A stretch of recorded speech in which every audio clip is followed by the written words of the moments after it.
Hi everyone, I'm Ricky from Tech Talk. Thanks always for joining me. Today we're unboxing and taking a look at the Google Pixel XL. This is the first generation. This was released in 2016. So 2 years on, is it still worth it? Let's get into the unboxing and setup video.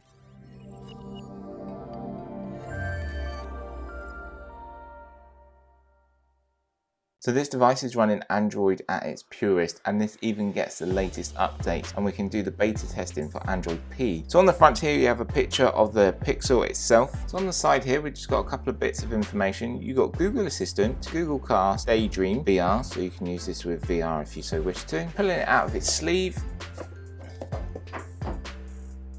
folding open, it will reveal our phone. So on top you have warranty information. We have our device here. This is the very silver edition. So important information, please read. So you have your SIM tool here, your get started guide as well underneath here, and talking about Google Assistant, and then just a thanks underneath there. You'll then have your charging cable. So this is USB to USB-C here, so nice and reversible. You also have USB-C to USB, and this is for syncing a device over. You can connect them up and syncing it straight over, which is great. And finally you have USB-C to USB-C here as well if you already have a USB-C connection device. Moving on, here is the Google Pixel XL. So I went for the XL version as it's slightly bigger. So you do have two options in size. You either have a 32GB or 128GB. There is no micro SD. In thickness wise as well, it's only 8.5mm thick, weighs a nice 168 grams, which is not too bad, and it's a 5.5-inch display, and the resolution is a lot higher than what you would see on the iPhone equivalent for 2 years ago. Here, like the wrap in here.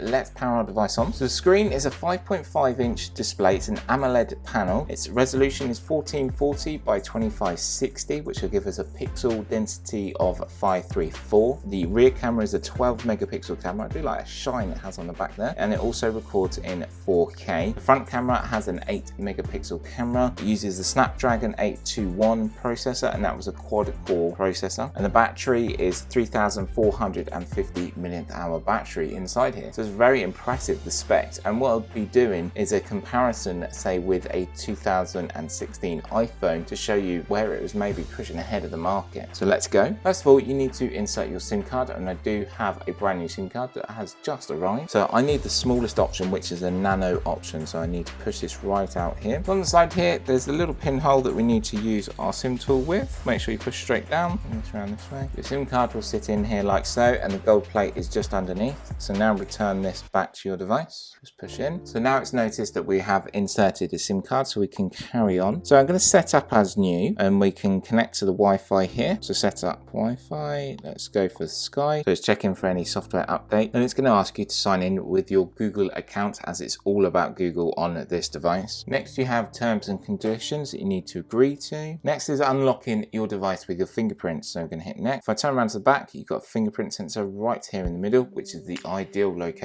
for this. So it's not called a fingerprint, it's called a pixel input, and then you'll need a pattern, pin or password as well for extra security. Okay, so next, I'm just placing my finger. So once that's done, you can choose some options here about backing up your device, freeing some storage, and then about locations and all other Google services that you can agree to here. So you can have Google Assistant, and then anything else that we can choose to set up here, and there we are ready to go. So here is the Google Pixel XL. I'm really looking forward to using this. First of all, there's going to be an update to Oreo, or it might have Oreo already pre-installed. It all depends when it comes from the manufacturer. But then also I'm going to show you how to upgrade to Android P beta software that is out as well that you can choose. I do like the feel of it. We've got quite big chins here, but that was normal 2 years ago. Now it's very small and it's an all screen displays, but it's all ready to use. Looking forward to using it as well. We've got our notifications coming through.